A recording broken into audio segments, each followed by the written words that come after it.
Oi turma, estou aqui gravando mais um vídeo e o tema da aula de hoje é crônica. Bom, a crônica ela representa um gênero textual, que é um texto curto onde o tempo e o espaço eles são limitados, né? Geralmente esse texto curto vai representar temas do cotidiano e utiliza linguagem simples, coloquial, às vezes utiliza ironia, utiliza lírica, né? Na verdade, a crônica ela representa um gênero híbrido, porque faz uma mescla entre a literatura e o jornalismo.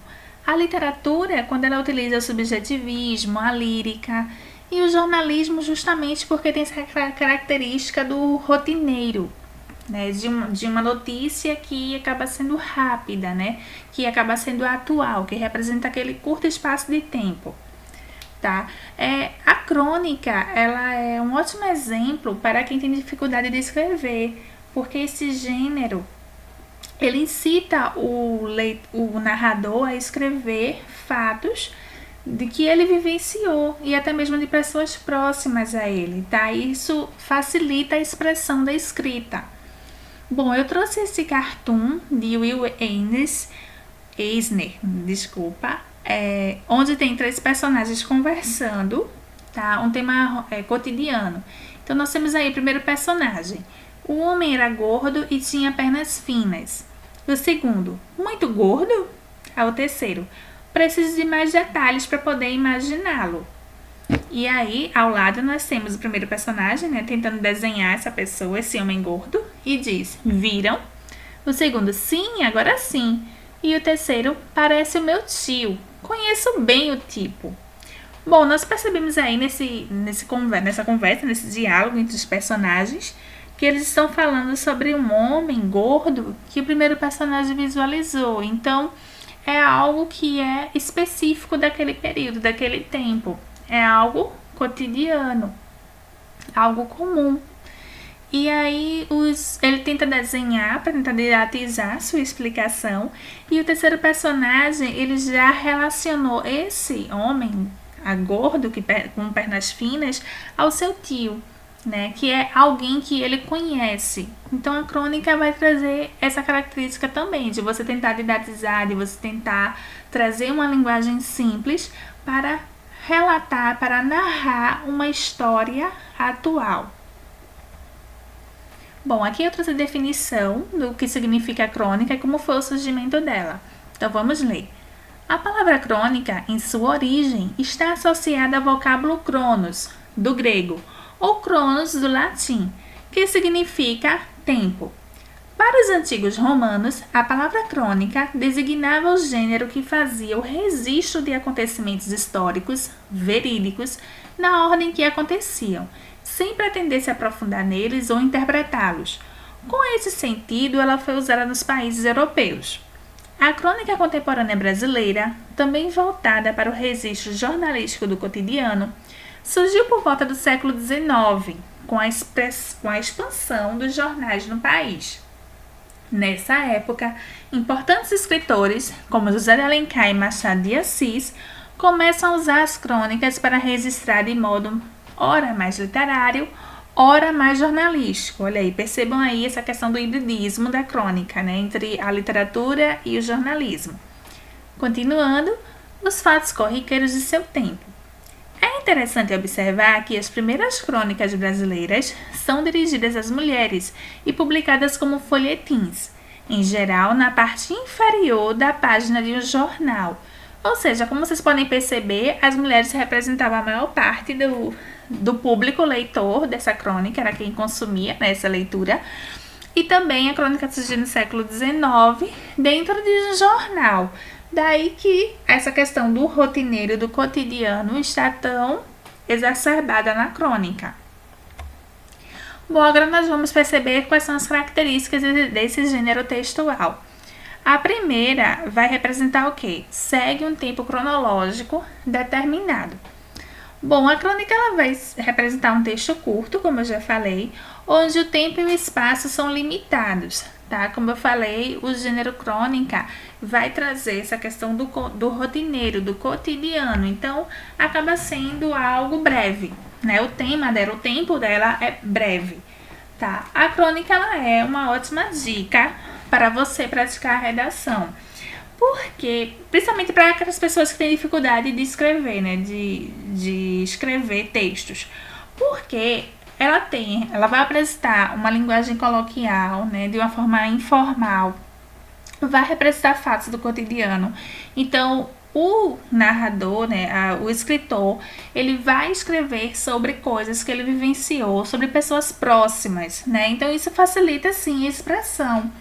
É uma ótima forma de você praticar, de você treinar essa escrita, tá? Eu trouxe um exemplo aqui de uma historinha, né, de um cartoon, como vocês podem perceber, pandemia. Aí nós temos aí 4 personagens falando sobre a pandemia. O primeiro diz: esse vírus não existe, o governo criou. Aí ao lado: o vírus vai contaminar todo mundo. Ao lado: vamos todos morrer. Ao lado: o vírus só pega nos outros e é coisa do diabo. Então assim, vocês podem perceber que são personagens falando sobre o tema atual, né, que é a questão da pandemia que estamos vivenciando, e também a tecnologia. Percebam o smartphone na mão de cada um e esse tec-tec representando o quê? Digitando o que eles estão falando. A crônica também tem essa questão de você escrever também como se fala, né? Marcas do coloquialismo vai aparecer no texto. Bom, a segunda característica é a linguagem coloquial, foi o que eu acabei de falar, né? É a oralidade presente na escrita, é você escrever como se fala, tá?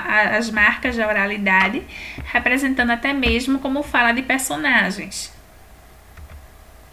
Próxima característica, pode ter caráter humorístico, satírico e ou irônico, tá? Vocês podem perceber aí nessa questão que eu trouxe alguns GIFs representando isso, né? O humor, a mulher tentando usar o sanitário não permitindo. A questão da sátira, né? Que vai trazer essa questão da crítica social. Podem perceber que o rapaz está viciado no smartphone. E aí nós temos o personagem Pikachu montando nele. Existia até um aplicativo Pokémon GO, né? Onde as pessoas ficavam viciadas nesse aplicativo. E o GIF vai trazer essa lembrança sobre essa questão do vício. As pessoas ficam tão viciadas na tecnologia que acabam não percebendo o seu redor, não acabam até se distraindo do mundo real. E existe sim esse controle da tecnologia sobre o ser humano, muitas vezes, porque o próprio ser humano perde o controle, se deixa levar, se deixa ser controlado, se permite isso, né? E tem a questão do sarcasmo, que é uma espécie de ironia com teor provocativo. Bom, para quem não sabe a diferença, eu trouxe aqui a tirinha comparando, né, o que é ironia, o que é sarcasmo e o que é deboche. E aí, o primeiro quadrinho nós temos: olha só quem chegou, não tá nem um pouco atrasado. Percebam que essa ironia ela vai representar o oposto do que se quer expressar, né? Ele disse que a pessoa não está nem um pouco atrasada, com um tom irônico, então significa sim que essa pessoa chegou atrasada. Já o sarcasmo nós temos aí no segundo quadrinho: chegou cedão para a reunião de amanhã, né? Então o sarcasmo é uma espécie de ironia que tenta provocar alguém, tá? É um comentário insultoso, é uma zombaria que vai ofender alguém. E no terceiro quadrinho nós temos um exemplo de deboche. Ih, lá vem o prêmio Nobel da pontualidade, né? E o deboche, ele vai representar o quê? A zomba, né? Uma espécie de tirar onda de alguém, zombar de alguém. Bom, a próxima característica da crônica é que ela vai representar personagens comuns. Aí eu trouxe um exemplo de um casal que vira personagem, tá? E é basicamente isso que a crônica faz. A gente vai ver mais adiante 2 exemplos de crônicas. Um vai falar sobre o gato, que é uma crônica de Drummond, e o outro foi uma crônica de um professor falando sobre mãe. Então nós podemos perceber que são temas do cotidiano e que vai ser tema de uma escrita. Bom, a próxima característica é a narração curta, informal, familiar. Aí eu trouxe aqui alguns exemplos de temas, né, que poderiam servir para a criação de uma crônica. A primeira nós temos aí, minha mãe aos 30 anos. Aí tem a mãe já com 2 filhos e casada. E abaixo, eu aos 30 anos. Ou seja, a filha falando da mãe, né? Que quando ela tiver a mesma idade da mãe, ela vai estar sentada, jantando batatas industrializadas e assistindo a temporada de séries e filmes, né? No caso de séries, nova para a noite toda. Né? Então, assim, ela vai ficar viciada na tecnologia durante a noite e vai comer produtos industrializados. Não vai ter filhos aos 30 anos, não vai estar casada aos 30 anos, né? Então, é uma comparação entre gerações. Ela como filha e a mãe com a mesma idade, né? A mudança de tempo trazendo mudanças de comportamento. E ao lado eu trouxe um outro cartoon representando também essa questão de algum tema da crônica que poderia servir. Nós temos aí o neném e a mãe tirando foto do neném e colocando, postando no smartphone, nas redes sociais, provavelmente, a foto do seu filho. Então, assim, qualquer reação dessa criança acaba ficando exposta, o rosto dela para a internet, para a família, né, os parentes, quem estiver nas redes sociais. Bom, aqui eu trouxe alguns tipos de crônica, tá? A crônica descritiva ocorre quando uma crônica explora a caracterização de seres animados e inanimados no espaço, viva como pintura, precisa como uma fotografia ou dinâmica como filme publicado. Percebam que o próprio nome dos tipos da crônica já vai trazer a função dela, tá? A crônica descritiva vai descrever coisas, vai descrever o tempo, o espaço, né, o filme. Então, assim, vai trazer características, vai descrever personagens, vai descrever a história em si, rica em detalhes. Basicamente isso.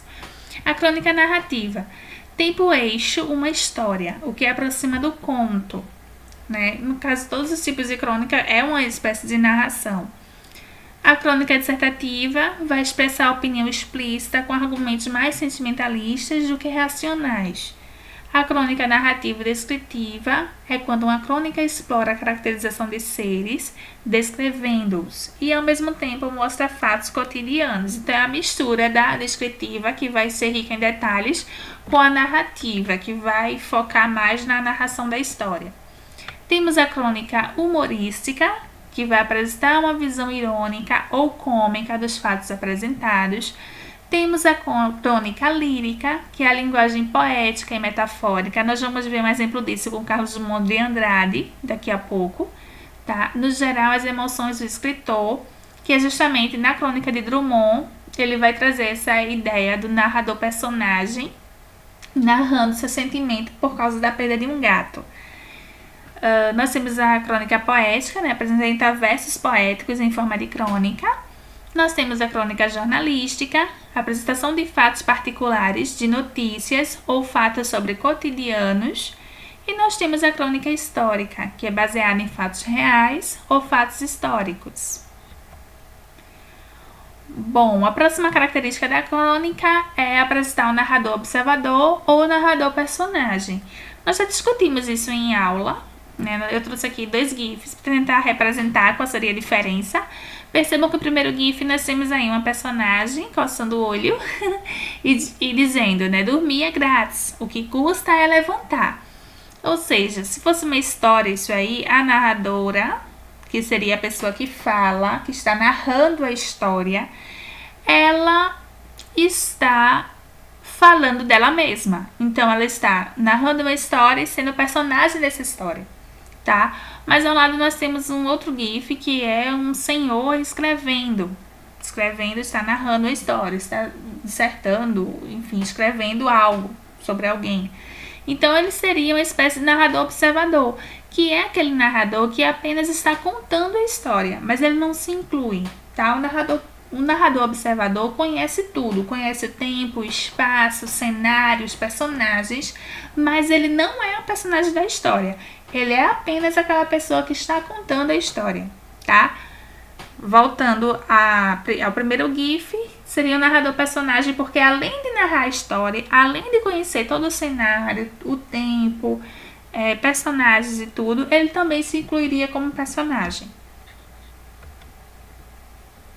Bom, aqui eu trouxe um exemplo que eu tinha dito anteriormente, né, que eu citaria a crônica de Drummond. O título é Perde o Gato. Vamos ler. Um jornal é lido por muita gente, em muitos lugares. O que ele diz precisa interessar, se não a todos, pelo menos a um certo número de pessoas. Mas o que me brota espontaneamente da máquina, hoje, não interessa a ninguém, salvo a mim mesmo. O leitor, portanto, faz o obséquio de mudar de coluna. Trata-se de um gato. Não é a primeira vez que o tomam para objeto de escrita. Há tempos, contei de Inácio e de sua convivência. Inácio estava na graça do crescimento, e suas atitudes faziam descobrir um encanto novo no encanto imemorial dos gatos. Mas Inácio desapareceu, e sua falta é mais importante para mim do que as reformas do ministério. Gatos somem no Rio de Janeiro. Dizia-se que o fenômeno se relacionava com a indústria doméstica das cuícas, localizada nos morros. Agora ouço dizer que se relaciona com a vida cara e a escassez de alimentos. A falta de uma fatia de vitela. Há indivíduos que se consolam comendo carne de gato, caça tão esquiva quanto a outra. O fato sociológico ou econômico me escapa. Não é a sorte geral dos gatos que me preocupa. Concentro-me em Inácio, em seu destino não sabido. Eram 2 da madrugada, quando o pintor Reis Júnior, que passeava a essa hora com seu cachimbo e o seu cão, me bateu à porta, noticioso. Em suas andanças, vira um gato cor de ouro como Inácio, cor incomum em gatos comuns, e se dispunha a ajudar-me na captura. Lá fomos sob o vento da praia, em seu encalço, e no lugar indicado, pequeno jardim fronteiro a um edifício, estava o gato. A luz não dava para identificá-lo, e ele se recusou à intimidade. Chamados afetuosos não o comoveram. Tentativas de aproximação se frustraram. Ele fugiu para sempre. Para voltar, se nos via distantes. Amava. Seria iníquo apartá-lo do alvo de sua obstinada contemplação, a poucos metros. Desistimos. Se foi Inácio, pensei, dentro de 1 ou 2 dias estará de volta. Não voltou. Um gato vive um pouco nas poltronas, no cimento ao sol, no telhado sob a lua. Vive também sobre a mesa do escritório, e o salto preciso que ele dá para atingi-la é mais do que impulso para a cultura. É um movimento civilizado de um organismo plenamente ajustado às leis físicas e que não carece de suplemento de informação. Livros e papéis beneficiam-se com a sua presteza austera. Mais do que a coruja, o gato é símbolo e guardião de vida intelectual. Depois que sumiu Inácio, esses pedaços da casa se desvalorizaram. Falta-lhes a nota grave e macia de Inácio. É extraordinário como um gato funciona em uma casa. Em silêncio, indiferente, mas adesivo e cheio de personalidade. Se agravar a mediocridade dessas crônicas, os senhores estão avisados. É falta de Inácio. Se tinha alguma coisa aproveitável, era a presença de Inácio ao meu lado. Sua crítica muda, através dos olhos de topázio, que longamente me fitavam, aprovando algum trecho feliz, ou através do sono profundo, que antecipava a reação provável dos leitores. Poderia botar anúncio no jornal. Para quê? Ninguém está pensando em achar gatos. Se Inácio estiver vivo e não sequestrado, voltará sem explicações. É próprio do gato sair sem pedir licença, voltar sem dar satisfação.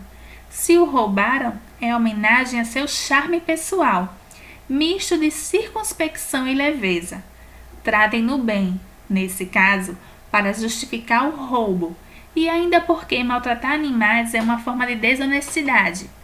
Finalmente, se tiver de voltar, gostaria que eu fizesse por conta própria, com suas patas, com a altivez, a serenidade e a elegância dos gatos. Carlos Drummond de Andrade. Bom, como vocês podem perceber, essa crônica de Drummond Vai tratar o tema cotidiano, né, que é a questão do gato, da vivência do dono com o seu animal, da fuga dele. E nós temos algumas características da crônica que vai representar nesse texto, que vão aparecer, né, vão surgir nesse texto. Bom, as características são a questão do narrador-personagem. O narrador, ele, além de contar a história, ele também aparece na história como personagem, né? Ele é o dono do gato e ele fala em muitos momentos na primeira pessoa. Vai aparecer a questão da metalinguagem, é quando ele fala o objeto de escrita, é quando ele cita a crônica, é quando ele se dirige ao leitor. Então, tudo isso vai representar a metalinguagem, a crônica falando da crônica. Vai trazer também o cotidiano como uma reflexão e vai trazer a questão do tempo atual, né? E ele brinca um pouco com essa questão do tempo também, da questão da ausência do gato e da presença do gato na casa e na vida dele.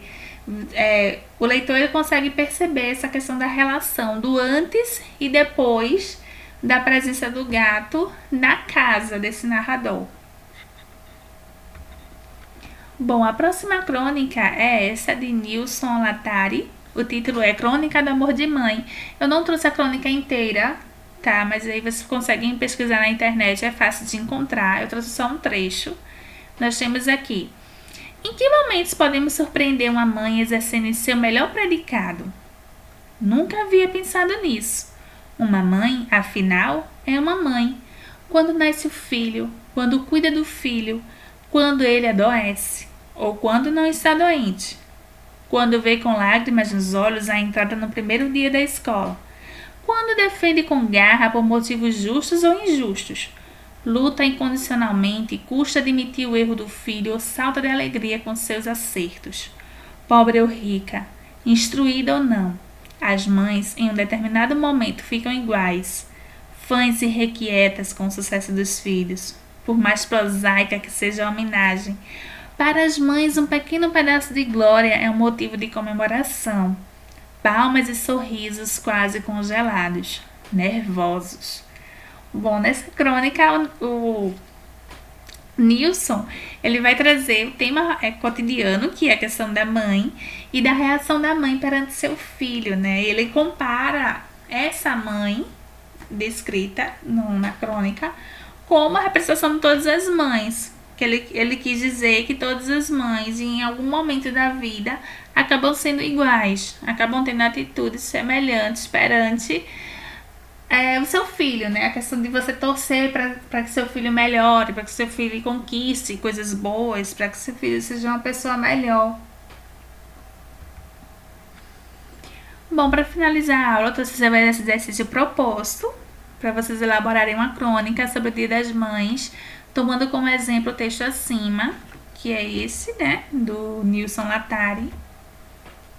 Sua crônica deve ter no mínimo 15 linhas e os personagens são as pessoas que moram contigo, né? A questão de a gente trazer o cotidiano para o texto. Então, vamos falar de coisas que vocês conhecem, né? Vamos falar da mãe. O tema da crônica vai ser a mãe, com foco no dia de ontem, né, que foi o Dia das Mães.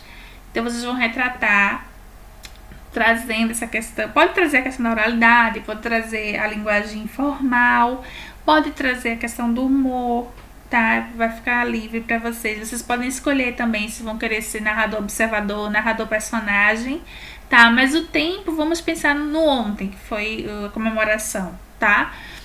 E retratar essa vivência de maneira descontraída e coloquial. Eu trouxe aqui um vídeo do Paulo Gustavo, ele interpretando Hermínia, que ele vai justamente... Eu não vou passar o vídeo todo, né? Mas aí eu deixei o link do vídeo, vocês podem ir lá visualizar. É justamente ele trazendo essa questão da interpretação. O que tá passando aqui, minha gente, é uma interpretação no teatro, tá? Mas eu achei interessante isso porque ele vai trazer a atuação da mãe, né, da personagem Dona Hermínia, de uma forma bem descontraída, como se fosse realmente cotidiano. E a crônica, ela tem essa característica de a gente falar de coisas corriqueiras. Então é interessante vocês analisarem esse vídeo só a título de inspiração mesmo, só para vocês terem uma ideia de como podem seguir a linha, né, para construir esse texto sobre a mãe. Então deixa eu passar só um trechinho rápido. Passa meu sofá todo, não quero. Televisão tirei da sala, se não mora na sala. Acabou, vai trabalhar, vagabundo. Fala aí, garota. Oi. Cadê? Oi, minha senhora. Oi. Infelizmente o João não pode mesmo falar com a senhora, não. Tem alguma coisa assim que eu possa fazer pela senhora? Tem. Você fala pra ele que eu não quero minha filha metida com a história de teatro. Inclusive eu vi um negócio comentando aqui, negócio de Cinderela, vocês estão montando, Marcelina não tem nada de Cinderela. Marcelina é arrogante, ela é estúpida, ela vai brigar com esse elenco inteiro, você não vai nem conseguir montar essa peça. Mas quem é a sua filha? Marcelina, tá aí no papel. Ah, tá. Uma magra alta? Não, uma gorda baixa. Não tem nada a ver. E essa da sua... Bom, perceba aí que existe a metalinguagem da peça. Ele está no teatro falando sobre teatro e ele está representando a mãe dele. Na verdade, ele se inspirou, né? Ele disse em entrevista que se inspirou na mãe dele para poder criar a Dona Hermínia. E ele vai falar, a Dona Hermínia vai falar da filha Marcelina e acaba criticando a filha o tempo inteiro. Se vocês assistirem o vídeo, vocês vão ver. Ela acaba mudando de ideia quando fala a entrevistadora fala a palavra dinheiro, né? E aí, na verdade, não é bem entrevistadora, é outra personagem com quem ela está conversando. E aí ela acaba mudando de ideia, acaba ajudando a filha.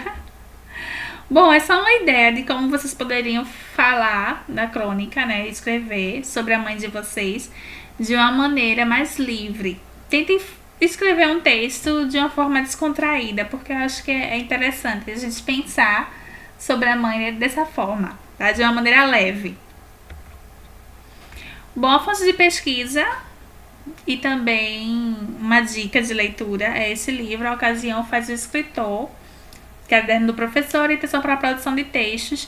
Esse livro é da editora São Paulo, Sempec, aliás, e é fácil de encontrar também na internet.